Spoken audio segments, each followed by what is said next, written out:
Spooky season had just begun, which meant us inspectors were on high alert. Halloween parties and gatherings could easily go wrong. I knew what lurks out there in the city of Redwater. That realistic werewolf costume might not be a costume at all, if you know what I mean. For this case, however, I was dealing with a scarecrow, though not a normal one. The scarecrow existed to watch humans. Farmers who passed it mentioned seeing it work the fields every night. Teenagers reported it running and chasing them away. But when 4 bodies of retired police officers, men in their 50s, were found mutilated, I had to take this case. Because this scarecrow was not waiting for birds at all. It was studying people, patiently waiting to come alive at night. This investigation begins with me standing in the village field of Widow's Peak. The grass was tall and swished against the wind that night. The full moon provided enough light for me to see the body hidden in the tall grass, mutilated in the most horrific way possible. I've seen many terrifying things in my life, both as a vampire and inspector, but seeing the victim lying in the field that way made my stomach turn, though I didn't flinch. Arms were ripped off and the legs were folded around the body. I would have been surprised if there was even a single bone intact. Eyeballs hung out of the eye sockets by a thin strip of connective tissue. Some teeth were broken, the jaw dislocated, and the cranium was crushed. The skull wound was so brutal that it looked like a bat or an iron pole was used. Despite the disfigurations, I recognized the victim, a retired police officer from the Redwater police station. Sergeant Stein still had his uniform on, at least what was left of it. Chief Detective Inspector Lara Mills arrived on scene and asked me to give her a rundown. She was higher ranked than I was and always made me nervous for some reason. I don't know why. I read through and fumbled my small notepad and told her everything that I've observed. She nodded at first without saying anything, then walked away and threw up in the grass. Quite a normal reaction really, I would be surprised if she didn't. I placed my hand on her back and rubbed it gently while handing her a bottle of water. 2 other inspectors were talking to a group of teenagers taking down their statements, so I assumed they were the ones that found the body. The inspectors saw me approaching and respectfully gave me a chance to take it from there. Just before I could even speak, one of the teenagers had said, "Damn dude, why are you so pale? You should get some sunlight or something." "No," I replied, "I'd burst into flames if I did." They seemed confused by what I said, but I took out my notepad, flipped the page to a clean one, then began writing down their statements. They told me how they sneak out of their homes every night on Halloween doing teenager stuff. Farmer Atkins, they said as they pointed towards the house at the end of the field, didn't mind them going there as long as they're not damaging the crops. However, the crops were on the other end of the tall grass, so no worries there. Farmer Atkins may not have an issue, but that darn scarecrow does, they told me as they pointed at it. That thing comes alive at night. I turned towards the scarecrow and it scared the crap out of me. The effigy was on a tall wooden pole with long untidy hair and large eyes that seemed more hollow than prominent, but it was big, the size of your average human being. I could see tiny yellow eyes looking at me, not human eyes though. Maybe I saw it moving, but I couldn't be sure. "What do you mean that it comes alive at night?" I had asked. They told me that during the week and day, whenever they walked past the scarecrow, they could see yellow eyes moving and looking at them. It watches them carefully, studying them. Then the eyes disappear in the hollow eye sockets like a dying flame. But at night, the scarecrow isn't on the wooden pole anymore. It's actually patrolling the field, pacing around impatiently, waiting for someone or something. Whenever they got too close to the field, meaning off the path, the scarecrow would bolt towards them, running frantically while the wind blows its hair wildly. Farmers have also backed up these statements by saying they actually saw the scarecrow working the fields at night. It has a pitchfork, cleaning up and tidying up the place. Then Detective Mills had joined me. She was feeling a lot better and had heard everything. I asked, "When the scarecrow chases you, does it have a weapon in its hand? Is it violent, threatening with the intent to harm you?" Whenever I heard statements, no matter how strange they sounded, I never disregarded them. If you give people a chance to speak freely, the investigation becomes easier. That was the bizarre thing they told me. The Scarecrow never harmed them no matter how many nights they've been there.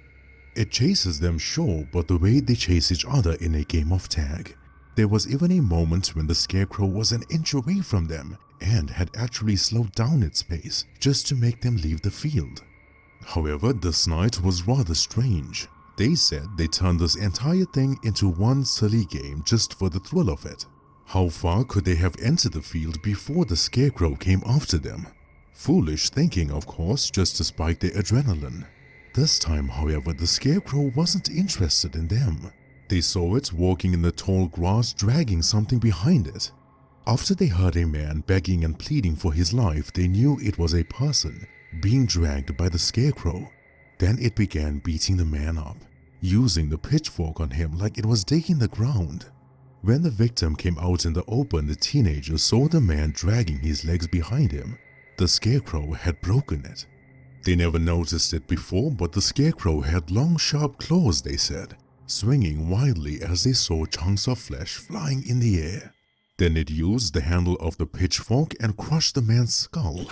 Shortly after, the Scarecrow looked at the teenagers and vanished into a puff of black smoke. When they looked at the wooden pole, the Scarecrow was back on it, lifeless again. The teenagers were then taken home and danger tape was put around the field perimeter. Detective Mills told me that it had to be a man dressed up in a Scarecrow costume committing these murders. It had to be. She never conveyed it as questions, but she said it in a way that was trying to convince herself rather than me. However, I was focused on the Scarecrow on the wooden pole. The pitchfork placed alongside it did indeed have blood on its prongs. And so, I put my black gloves on and grabbed the pitchfork to examine it. Next thing I know, my entire body is on the ground like an arched cat. The pitchfork fell to the ground like it weighed a ton. Then I looked at Detective Mills and said, "You really think an ordinary human would be able to lift this thing up, let alone use it?" As the body was taken away, the crowd gasped in horror. Most threw up and others turned their heads away, covering their eyes. Those were reactions I expected. However, the reaction from the mysterious woman dispersing from the crowd wasn't normal. She didn't even flinch, like me. I still have nightmares about what Dracula did to my village all those years ago and how he massacred my people in front of me. I'm kind of immune to seeing horrific things, but what did she see before that was so brutal? She wouldn't even flinch at a mutilated body. The mysterious woman disappeared from the crowd, but I took a note of her suspicious activity as well as her appearance. 5'5" at most, grey hooded cloak and brown skin, no more than 40 years of age. Maybe Detective Mills had a point. What if this case didn't have any supernatural elements attached to it? What if it really was a man? A very large, strong man that dressed up in a Scarecrow costume, slaughtering folk at night. Maybe the teenagers made up the stuff about disappearing into black smoke because it's Halloween. Though, something in the witness statements confused me. Why didn't the Scarecrow harm the teenagers? They even mentioned how it slowed down when it gained too much speed on them. If the Scarecrow wanted to hurt them, it would have. This looked more like a targeted motive. Furthermore, what would a retired police officer in his uniform, mind you, be doing in the field at night in the first place? Just a few more hours left for sunrise, so I returned home and read the witness statements over and over again until it became common knowledge. I went through my observations of the crime scene, the mutilation of the body, the heaviness of the pitchfork, the speed of the Scarecrow, and the mysterious woman in the crowd. Who was I kidding in that moment? I had nothing. Absolutely nothing. I have never heard of or seen a Scarecrow coming alive at night. But why now? Why on Halloween? Why has it been dormant for so long? I passed the time reading books in my basement library of witchcraft, possession, inanimate object controlling, anything dealing with the supernatural that could help me explain the Scarecrow. Time went by so quickly that it was already sunset again. Then Detective Mills gave me a call at that moment, informing me there have been 3 more bodies found in the same village field. When I arrived at the scene, the bodies looked like the first victim. They were piled together, still wearing their uniform. So far, the common denominator was their legs being broken. How and why were these retired officers ending up in this field? Why on earth were they wearing the uniform? What the hell was going on in this case? Then I took notes of the horrific state the bodies were in. Inside their pockets were the same notes, same handwriting, same words. Come to the field where it all began. Have your uniform on that you wore so proudly. Signed Kobo. I turned around and looked at the Scarecrow. Was this object really committing these crimes? The pitchfork had even more blood on it than before, and even the clothes the Scarecrow wore had blood splattered on them. Was Kobo the Scarecrow's name? The crowds gathered once again, shouting and accusing us inspectors in an uproar. We were supposed to keep their kids safe. How can their kids attend Halloween parties when there's a psycho on the loose? This time, the incident was reported by a farmer. He said the Scarecrow worked the fields when he walked past, humming a tune and cleaning up the weeds, tidying up the grass, watering the crops. It even waved at the farmer passing by on the pathway. But then, Sergeant Noble entered the field shouting at the top of his lungs, "I'm here, let's get this over with." Afterwards, the Scarecrow attacked him. This was the most bizarre, unexplainable thing the farmer had witnessed. He said the Scarecrow was on the other end but appeared on this side of the grass within a split second, like a puff of black smoke. Then it beat the sergeant to death, again using the pitchfork. That part always baffled me. Being a vampire meant that I had heightened speed and strength, though I couldn't even lift the pitchfork from the ground, let alone swing it. The farmer then ran away, fearing for his life, and called the police. The next murder was reported by a couple taking a romantic stroll in a field. The Scarecrow was apparently more agitated towards them, but still didn't harm them. Frightened them to their core, chased them away with more urgency than others, but still didn't harm them. The third body was found by Detective Mills with details of the incident being unknown. She said before she called it in, she walked in the field, trying to find more clues in the tall grass. She yelled at the top of her lungs and the damn Scarecrow was standing in front of her. "It's real," she said. "I don't know how, I don't know why, but it's real." The Scarecrow chased Detective Mills as she ran for her life, turning around, firing a few shots which did absolutely nothing. Then she tripped and fell to the ground. But the Scarecrow immediately stopped. Gently, it picked up Detective Mills and carried her away from the tall grass and back onto the path. Then it vanished into a puff of black smoke, exactly like the witness report. So now we knew the Scarecrow wasn't targeting the current inspectors of the RPF, just the retired ones. Detective Mills issued a protective custody order for the remaining 2 of the retired police officers. There were only 6 of them that worked in the police station during that period, and 4 of them were now dead. Out of the 2 remaining officers, 1 of them was a captain. However, the other officer spoke to Mills and told her beforehand that he has something to confess to her, but he wanted full immunity. Lara Mills wasn't dumb. She declined the full immunity proposal but agreed to listen to him. She said that he sounded terrified. Meanwhile, I could not help but notice the mysterious woman being part of the crowd again. Why was she always showing up to the murders? She had to know something. So I left the crime scene while the other inspectors took over. I pushed through the busy crowd as she hastened her pace. She knew I was following her. Then the mysterious woman made her way into a dark alley. Therefore, I looked around me, saw no one was nearby, and moved at the speed of light, reaching the alleyway before she did. She kept looking at the entrance, expecting me to appear, but I walked out of the shadows behind her. "Ma'am," I called out respectfully. "Please do not be afraid, I just have a few..." It's not that I didn't see it coming. I saw the knife, I saw her hand move, but I was more surprised as to why. Then the knife pierced my stomach as she backed away, trembling in fear. My nose felt itchy, so I snuffed, then removed the knife from my stomach. "Ma'am," I said again, "you've just assaulted an inspector. Now we have bigger complications than we did before." "What the hell are you?" she asks me, her voice filled with bewilderment but more anger and pain than curiosity. "How did you arrive here before me?" she asked. I didn't say anything, just walked towards her as she backed up, knocking over some trash cans in the alleyway.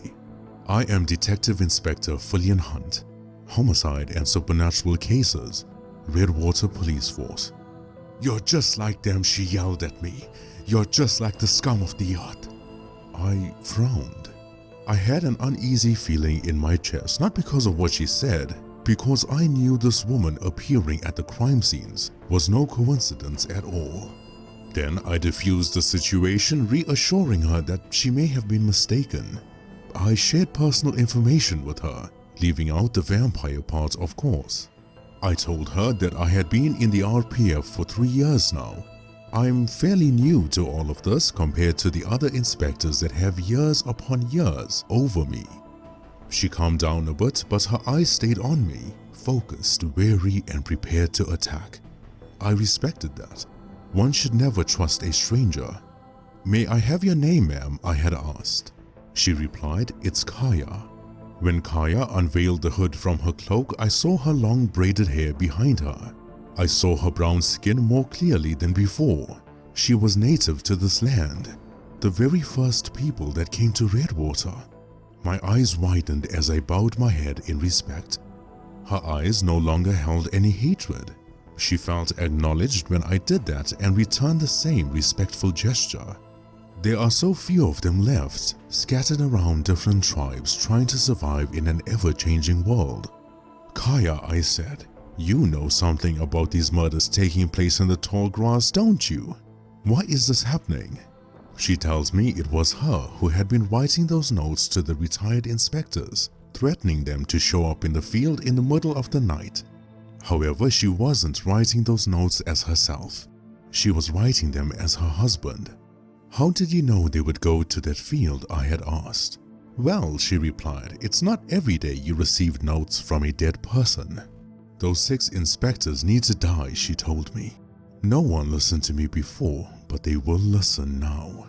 "If they have wronged you, ma'am," I said, "you need to report it to the police station. We can go together, I can help you." "Oh really?" she replied. "Help me like how they've helped me back then." Nobody listened to me. Everyone in that station was corrupt, all 6 of them. I believed the pain in her eyes, but I had no proof of what she was telling me. After all, why should I believe her? She may not be committing these murders, but she is a part of them. Shortly after, we made our way into an old house. Detective Mills tried calling me, but I ignored. Kaya took out a chest which she struggled to carry, so I helped her. She opened it, taking out pages upon pages. Then she threw it at me angrily as the tears poured down her face. "Look at it," she yells at me, "look at them." And so I did. Kaya was telling the truth. In my hand were witness reports that should have been filed, but they were in her possession. I saw the Redwater police station stamp at the bottom right corner. That's how I knew that once these documents were stamped, they should be filed and kept safely for record, not handed back to the statement giver. I wasn't reading them fully, just looking at the time and date. "How did you end up with these?" I had asked confusedly, while flipping through the reports. She said it was found in the trash can behind the police station at the time. She thought maybe one of those inspectors had a conscience, had a soul, but she was wrong. Then I read one of the reports and I stumbled towards the table behind me. My eyes widened and I felt the horror consume my expression. "Oh my God," I had said. Kaya burst into tears and fell to her knees as she grabbed her chest like the pain was too much to bear. Her mouth was opened and her jaw tensed, but the sound of the cry wasn't leaving. "Do you know what they did to me, Fillian?" she barely says. "Do you know what those monsters were capable of doing?" "Tell me," I said. "Tell me everything." Kobo was 20 years of age, working the fields in the tall grass. He was a large man with long dark hair and incredibly strong. Kaya, his wife, was the same age, working in the village market selling animal pelts. But this married couple carried stress on their shoulders that would be enough to push them to the ground. Kobo's mother had not been doing well for a very long time. Unfortunately, their village got destroyed by the flood, ruining their equipment and medicine. Kobo, along with his mother and Kaya, traveled to Redwater hoping to seek medical attention. Then at the Redwater hospital, he found out how expensive the treatment would be. Both him and Kaya were barely earning enough to survive on their own, let alone have any savings for the treatment. But there was a nurse in the Redwater hospital who became an angel in disguise for the couple. She told them she would take care of Kobo's mother as best as she could, free of charge, till they get enough coin for the elderly woman's treatment. Hence, Kobo got a job working the field day and night. He worked for a kind man living in the farmhouse that Farmer Atkins currently lives in. This farmer admired how dedicated, hardworking, and determined Kobo was. Kaya was a skilled archer and an even better pelt skinner, thus making her living at the village market. But it was tough. The days seemed so short, but the nights felt longer, and Kobo's mother wasn't getting any better. How long could this couple work themselves into the grave? Most of the time, Kobo and Kaya skipped meals just to add coin to their savings. But then it began taking its toll. Kobo fell ill, Kaya's animal pelts became sloppy, and coin, much like resources, was now scarce. On Halloween, however, the farmer told Kobo that he would have a lot of work to do that day. Teenagers usually play their games in the field at night, and he wouldn't want them getting hurt by large rocks, wild bushy roots, or uneven terrain. Kobo shared a thought with the farmer. What if he worked the whole day and night cleaning up everything just to get a bit more pay? He was hungry, tired, and felt like his bones were failing him. Besides, Kobo and Kaya just needed a little bit more coin for his mother's treatment, and tonight might just be the night that he gets it. From the incredible hard work Kobo had done as well as the trust he gained from the farmer, this was a done deal. And since this was Kobo's last day, the farmer agreed to pay him even more. Therefore, Kobo with his old pitchfork worked tirelessly for the entire day and night. His sweat soaked the grass more so than a shower of rain ever could. The farmer told Kobo that he would return in an hour or so from visiting family. At that moment, Kaya arrived in the field of the tall grass with food in her hand. Kobo pushed through, not wanting to waste even a minute, but Kaya grabbed him by his ear, forced him to sit down and eat. And so he listened. With how busy life became and how much stress they've both carried, this tiny moment they've shared showed how much of love they've had for each other. Both of them felt at peace, sitting in the tall grass staring at the full moon, hearing and seeing the teenagers play their Halloween games. It was beautiful. Kaya said it took her 20 years to find her love in the real world, and it'll probably take her 20 years to find him in the afterlife. This night was turning out to be quite perfect, until the police officers arrived. Redwater Police Department, before new management, was the most despicable place to go to for help. The inspectors threw their weight around and broke the law, more so than ordinary folk. 5 inspectors patrolled the field that night, shining their flashlights checking for suspicious activity, knowing damn well there wouldn't be none. Then they found Kaya and Kobo sitting in the tall grass. The officers interfered with them because they had the power to do so. They didn't like Kaya or Kobo to be in Redwater, if you know what I mean. Then they passed inappropriate remarks at Kaya, talking about her body touching her shoulder and circling her in the field. Kobo tightened his grip on the pitchfork, but Kaya gave him a side look and shook her head calmly. She knew how wrong this could go. The officers were waiting for anything, literally anything done by Kobo or Kaya to arrest them. However, when they tore her clothing, Kobo reacted. He attacked the police captain, knocking him out with a pitchfork handle. But then the other officers attacked him from behind like the cowards that they were. They used their batons and broke his legs, beating him to a pulp and smashing his skull. Kaya fought back as well, but the 4 officers, as well as the now conscious captain, had overpowered her. With Kobo's last moments of his life, he saw what the police officers did to Kaya. He saw everything before he died. When the officers left the field that night, the farmer had returned. He saw the horrific act that was done and covered Kaya with his shirt. Then he saw Kobo lying on the ground, lifeless, holding the pitchfork in his hand. Next morning, the farmer went along with Kaya to report the incident at the police station. To their surprise, there were only 6 officers working at the time. However, Kaya recognized the 6th officer wasn't part of the incident, so she filed a report to him. 1 week had passed and nothing had been done, and so she filed statement after statement, only to find that same officer throwing it away in the trash can behind the station. Shortly after, Kobo's mother had passed away. Time passed and the farmer had built a scarecrow on the village field in the memory of Kobo, though the pitchfork was lost somewhere in the grass. When the farmer had died of old age, Farmer Atkins had taken over, leaving the scarecrow untouched. A few weeks later, and the captain found Kaya living in an abandoned house, and the obscene, horrific act that took place on the village field was attempted again. Kaya used a knife to defend herself against him. If it wasn't for the noise of the village crowd, the captain wouldn't have scurried away. But the wounds Kaya obtained that night were brutal. She passed out in the abandoned house, unable to move. Then Detective Mills called me again, and this time I had to answer. She told me the other retired police officer confessed to the crime that happened 20 years ago. He is in custody, but they don't have proof yet, just a confession. It was my job to fetch the retired captain and bring him in. Just before fetching him, I stopped at the police station and hand-delivered the chest Kaya gave me. Detective Mills read a few of them and she burst into tears. This was evidence. The stamp had the police officer's name on it. "Where did you get this?" Mills had asked me. I told her it was the cloaked woman at the crime scenes. She gave it to me. She's still alive. Detective Mills looked confused. She told me there was no cloaked woman at the crime scene, either one of them. But I told her that I would explain later.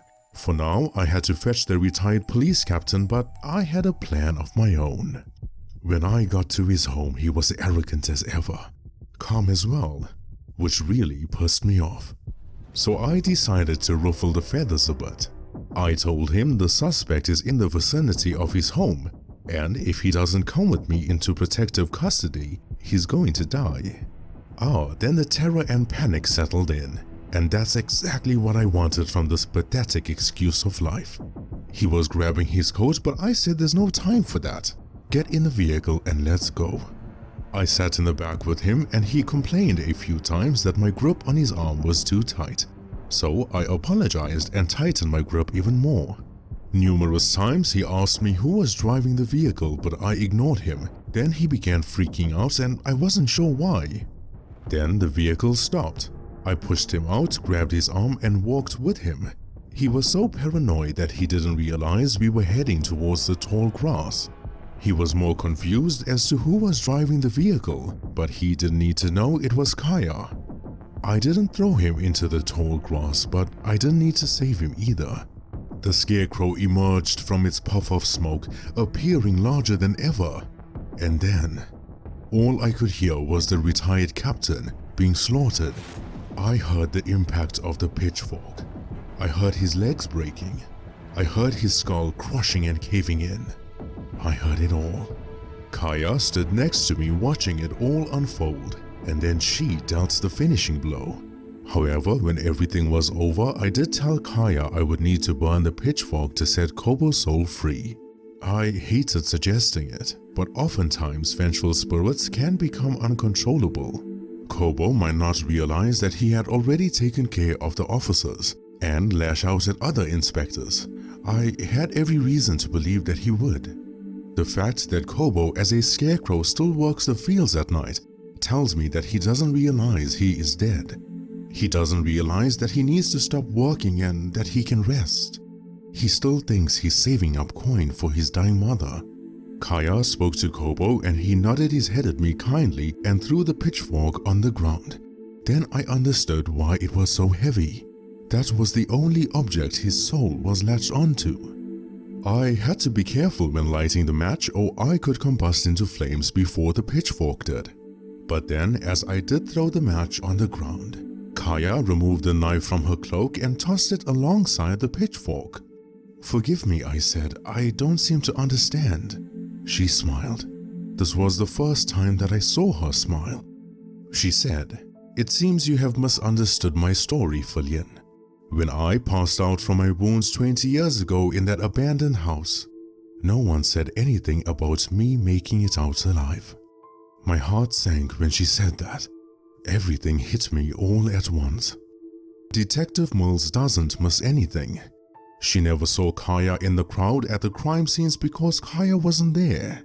The retired police captain kept asking me who was driving the vehicle, and I thought it was because Kaya wasn't in uniform, when in reality, no one was behind the wheel at all. I realized that is why the murders took place tonight. Salimi. 20 years to find him in the real world and 20 years to find him in the afterlife. Just as Kobo's soul latched onto his pitchfork, Kaya's soul was latched onto the knife she used to defend herself against the captain. Both objects caught alight and Kaya and Kobo held hands waving goodbye as they slowly evaporated. I waved goodbye as well, but I had tears rolling down my face. You may wonder if I feel bad or have any regrets for not taking the retired captain to the police station. You're probably wondering if I ever felt like I failed in my duty that night. The answer is no, not one bit. I swore to fight for injustice experienced by common folk when I became an inspector. I swore to fight for those who lost their strength to do so. I swore to get rid of monsters. So that night I did do my job. However, there is something that I took away from the Scarecrow investigation. Monsters do exist. But sometimes, just sometimes, it's not the frightening, eerie-looking scarecrow standing in the tall grass that you have to worry about. Sometimes, it's humans.